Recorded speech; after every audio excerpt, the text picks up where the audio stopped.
Well, hello all. This is Forsaken Amethyst, and I can't even pronounce my own name. This video is way overdue, and I apologize to Extraordinary Girl who sent this request quite a while ago. I don't really do videos too often, and I don't really know how to work the camera. So if this is choppy and weird as I move my head, I apologize, but I don't really take videos or really talk that often into my computer. Not with it recording, at least.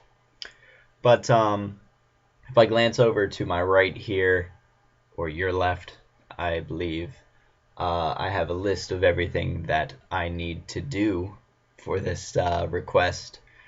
I probably won't get to them all on this video, and I apologize for that, but I did say that I wanted this done, so I will do every single one eventually. I know it's taken me a long time to do this one, but I will get to it. So if you really are interested, don't worry, it'll come up eventually.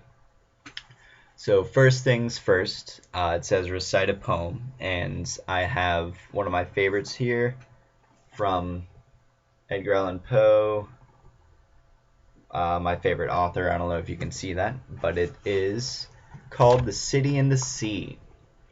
So I'm going to go ahead and read that. Alright, here it goes. Lo, Death has reared himself a throne in a strange city lying alone, far down within the dim west, where the good and the bad, and the worst and the best, have gone to their eternal rest. There shrines and palaces and towers, time-eaten towers that tremble not, resemble nothing that is ours. Around, by lifting winds forgot, resignedly beneath the sky, the melancholy waters lie.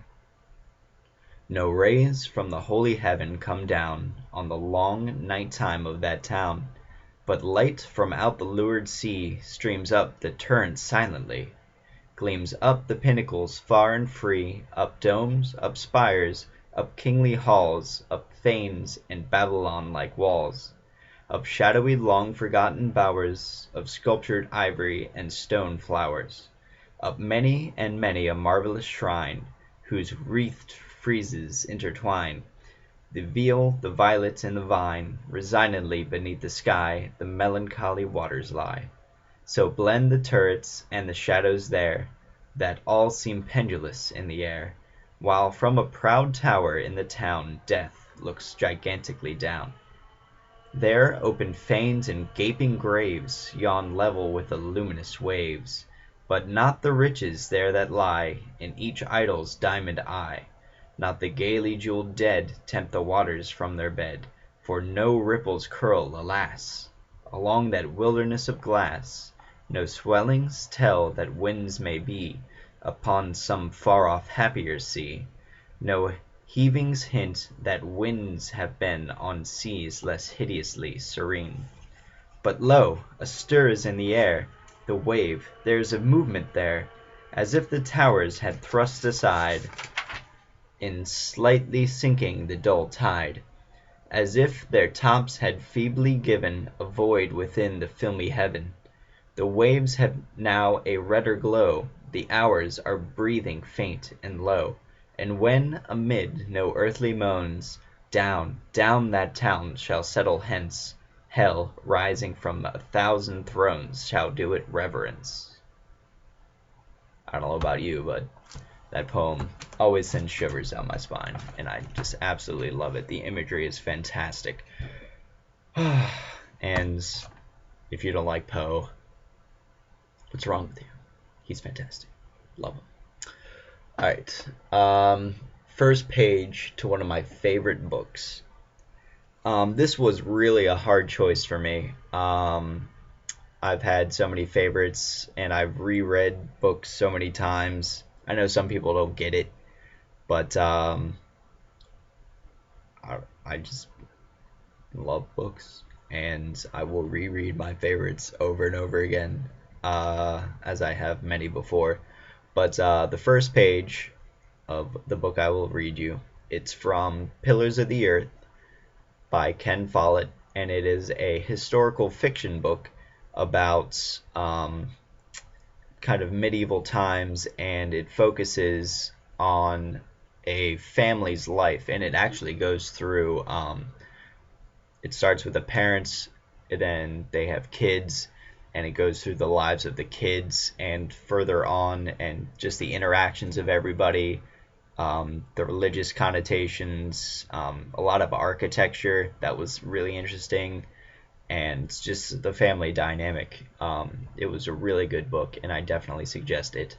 But I'm going to go ahead and read the first page, and it's kind of like a teaser to get the reader interested. Kind of dark, but I like that kind of stuff. I got my Nightmare Before Christmas hoodie on, if you can see that. Good stuff. Alright, so the first page starts as thus.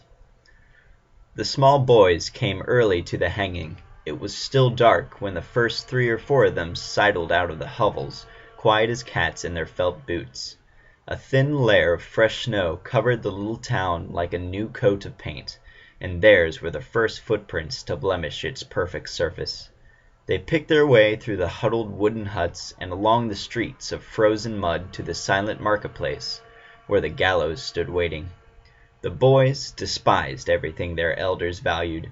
They scorned beauty and mocked goodness. They would hoot with laughter at the sight of a cripple, and they saw a wounded animal they would stone it to death. They boasted of injuries and wore their scars with pride, and they reserved their special admiration for mutilation. A boy with a finger missing could be their king. They loved violence and would run miles to see bloodshed, and they never missed a hanging.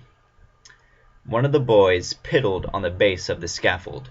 Another mounted the steps, put his thumbs to his throat, and slumped, twisting his face into a grisly parody of strangulation. The others whooped in admiration, and 2 dogs came running into the marketplace, barking. A very young boy recklessly began to eat an apple, and one of the older boys punched his nose and took his apple. The young boy relieved his feelings by throwing a sharp stone at a dog, sending the animal howling home. Then there was nothing else to do. They all squatted on the dry pavement in the porch of the big church, waiting for something to happen. Candlelight flickered behind the shutters of the substantial wood and stone houses around the square, the homes of prosperous craftsmen and traders, as scullery maids and apprentice boys lit fires and heated water and made porridge. The color of the sky turned from black to gray. The townspeople came ducking out of their low doorways, swathed in heavy cloaks of coarse wool, and went shivering down to the river to fetch water. And then it kind of has half a sentence, but I'm not going to read that. So that was the first 2, quite a mouthful, but I think I did all right. Third one, a blurb on the back of my shampoo bottle. I read the back of my shampoo bottle, and it wasn't very interesting. So there was no real blurb. There was a list of something I found interesting, inactive ingredients. So apparently these are ingredients that do nothing.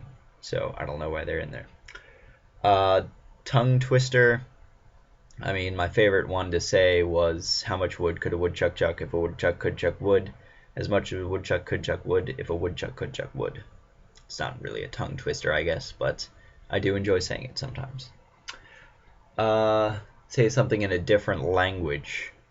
I took 3 years of German, and I really don't remember a lot of it. I can say Sprechen Sie Deutsch, and that means do you speak German, basically, with a question mark at the end. Wie geht es Ihnen is how are you doing. Wo wohnst du is where do you live. Can sing the birthday song. But I'm not going to do that because one of these is sing a song, and I don't really want to butcher a German birthday song for that option. So that's a few things in German. share an anecdote. I have so many of these, but one I shared for a funny story I used to have to do for a camp I went to. When I was a kid, I had a boomerang, and I couldn't quite get it to work. It would never come directly back to me. So one time I threw it, and it was a little to the side of me, so I went to go chase it, and I got to it, and it hit me in the face, more specifically in my mouth, and I had a fat lip after that, and it was pretty embarrassing. I didn't tell that story for a while, but yeah, anecdote. Do the rains in Spain stay mainly in the plain? I guess. I've never been to Spain, but I do like that musical, so I will agree with it. If someone sees this and lives in Spain, or has been in Spain, and can confirm that, shoot me an inbox message, and I would really appreciate it. Summarize the last film / TV episode I watched.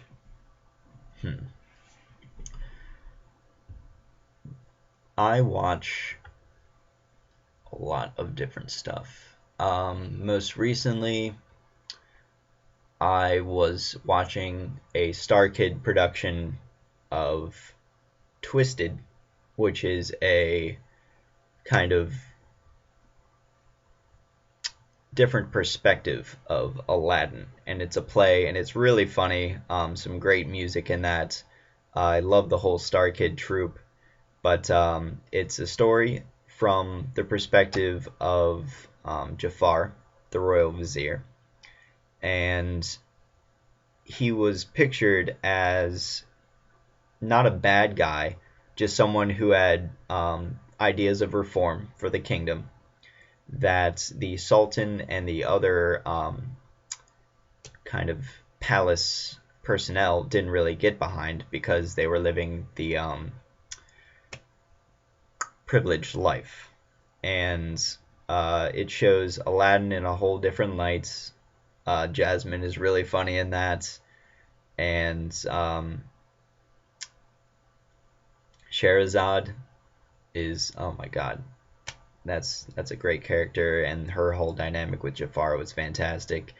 There's a lot of references to other Disney movies, and you actually see some cameos of a few other Disney villains, and it's a really good show. I definitely recommend that as well. Hear your ringtone and text message sound. My ringtone, actually, I got a new phone. I broke it a while ago. Actually, I dropped it in a mop bucket at work, so that's no fun.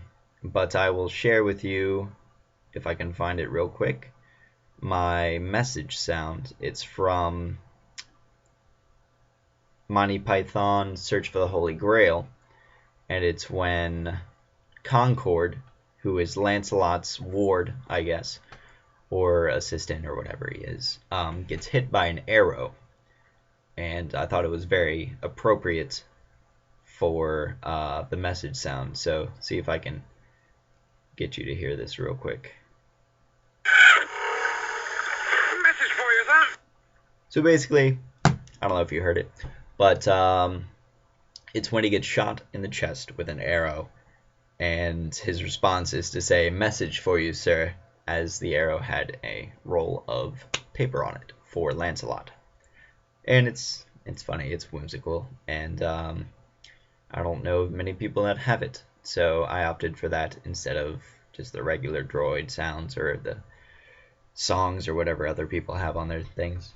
A lot of bird whistling now is popular. I don't know. Tell a joke. I'll go back to that one. I don't really tell jokes often. I usually just make funny observations off other people's conversations, or when people are being stupid, I call them on it. So yeah, that's my humor. Very sarcastic.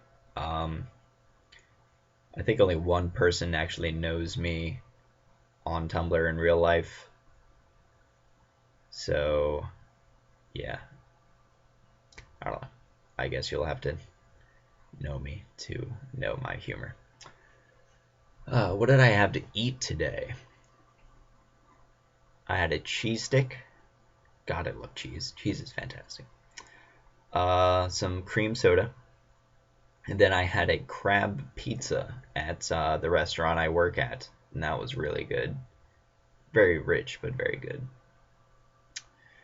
And I think that's about it. I don't really eat that much. I probably should. Pretty skinny. Talk about something that really scares me.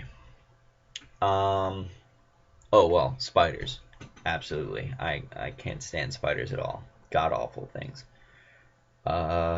Pretty bad case of arachnophobia. In fact, the movie Arachnophobia, the old, I think it's 80s or something, and it's actually pretty funny if you're watching it for the first time, or if you don't fear spiders. The ending is pretty ridiculous, but they use like actually real spiders, and like there's a scene where people are eating popcorn and they eat the spider, and then they die because the spider bite's lethal, and then the spider's like crawling out of his nose and stuff, and yeah, that just it looks really freaky. Like it's not like the eight-legged freaks or whatever, those like big, really fake. Like I found that movie hilarious, but yeah, it's like real little spiders that are lethal, and it freaks me out because I know they're out there and I'm afraid of them. Something that makes me happy. Actually, Tumblr a lot of times. A lot of the people I've found on Tumblr, um, I know I don't really talk a lot to people on Tumblr because I'm very kind of shy and guarded in real life.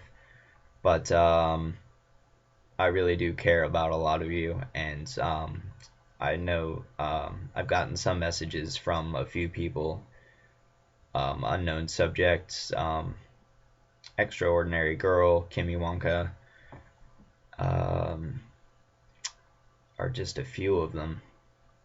But yeah, like I've gotten messages from them that have really kind of picked me up when I've been kind of down. But thank you for doing that. Makes me happy.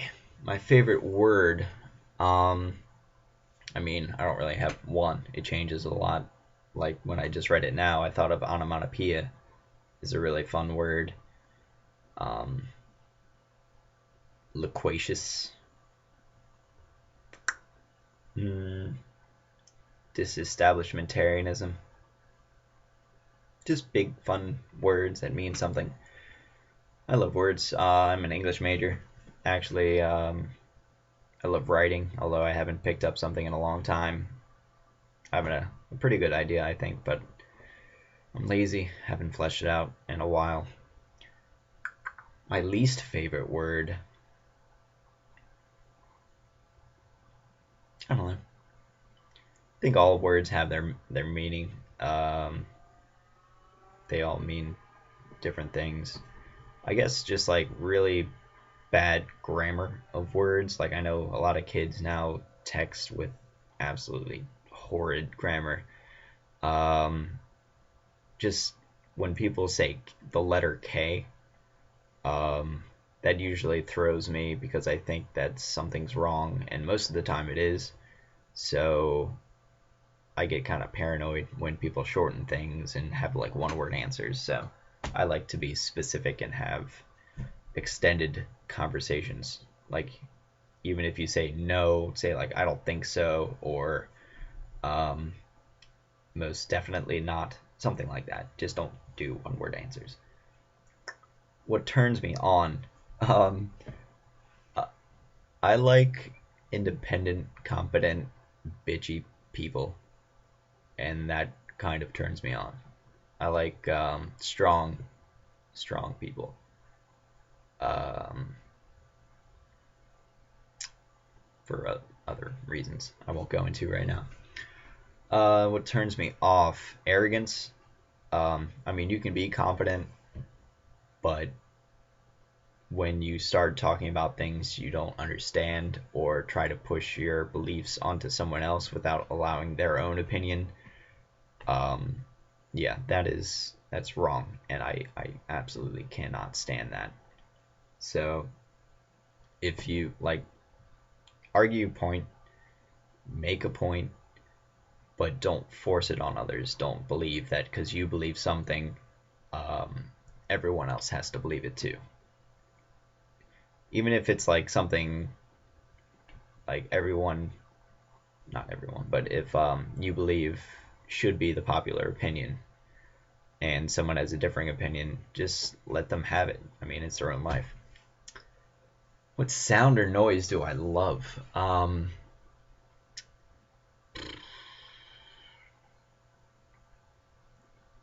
mean, I like when